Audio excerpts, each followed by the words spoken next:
Okay. These are no scratches from Hugo. He thoroughly, viciously attacked me yesterday, so... Anyway, these are the pants that we're going to work on. First, you probably have a better edge than this. And you would want to trim all the extra string and stuff. But these are Anna's, and it's just for an example. So you want to find your proper length that you want.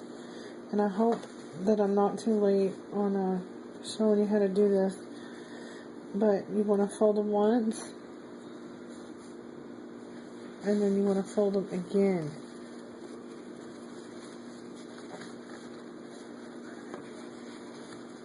And that's just to make sure that the edges don't come loose. Yes, so the edges don't fray. So once you've got them folded like this, and you know, if you're really OCD, you can measure and make sure. I just eyeball it, but I've had, experience. But you want to make sure it's kind of the same width all the way around. What? Like that. Yeah. Okay, and if I hadn't left my sewing box at work, I would have pins, but since I don't have pins, I'll show you with needles. Some of my mini needles that she's flinging everywhere. Anna's needle collection.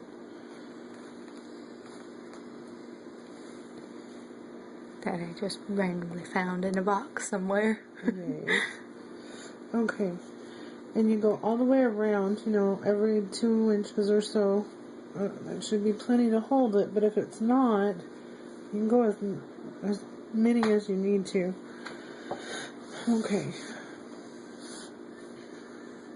And if you're doing like khakis, you can iron it before you put the pins in. And it'll give you a nice crease to work with.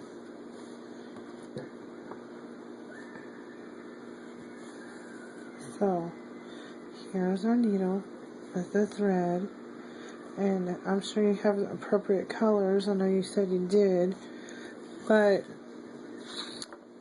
again, my box is at work with all my sewing stuff in it. What this is called is a whip stitch, and you want to barely go through the front layer, barely. I don't know if you can see how small that stitch is. Okay. And then you also put it through top. Put it through the top of the cuff that you've created. It's not focusing. Okay, it's fine. And the needle, the knot doesn't matter at all. So then you go again. Really, really small stitch. I'm having a hard time here. The camera is too. Over here for a second. Pull slow. If you pull slow, that way your thread doesn't get all kinked up, and pull it tight, but it's real easy to break your thread if you get it too tight. And then what you're going to have on the other side are little bitty stitches. And if your thread is close to the same color, you won't be able to tell at all. So, next step, as this is going to be on the inside and you won't see it, you make a wide stitch. And the same thing. You go through the front, go all the way through, really small. Okay, now stop for a second. It's not focusing very well.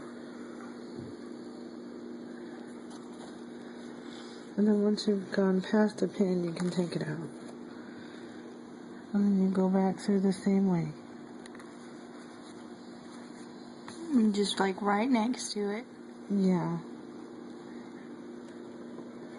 The way it makes a loop like that. Okay. If you could see that. And then, it's the same all the way around.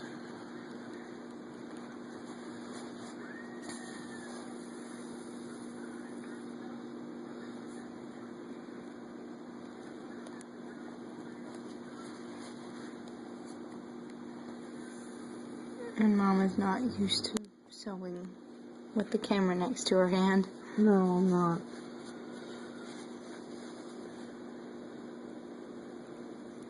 And as we don't have any photo editing software whatsoever, it's going to be difficult for me to stop, and then I would like to be able to show you a finished product. And if it's too tough, if you can see that, prop it against your table and push. But make sure it doesn't get like up in your cuticle, because that hurts really bad. Yeah. Being stabbed with a needle between your finger and your fingernail hurts too. Yeah, that does hurt. So. And see, yesterday